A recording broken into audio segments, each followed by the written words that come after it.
Welcome to Not Milk Never Milk. Subscribe if you're lactose intolerant. You start by confirming where Windows thinks the game is installed. Open Settings Apps, find the title, and check its entry for location or open file location.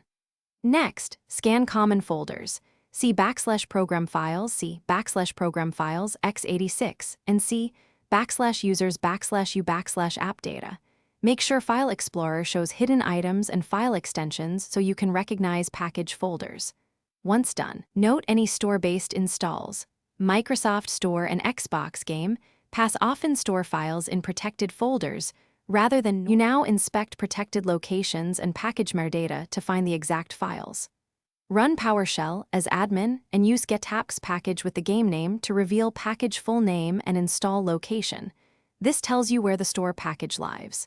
If the path points to C, \program files \Windows apps, be aware that folder is protected.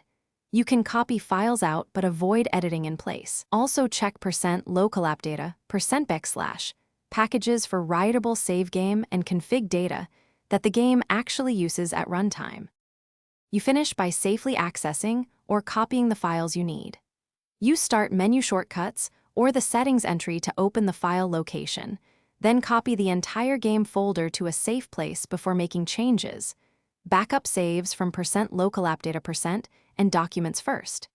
If you hit access denied on Windows apps, take ownership temporarily or run an admin PowerShell copy command to export data. One troubleshooting tip.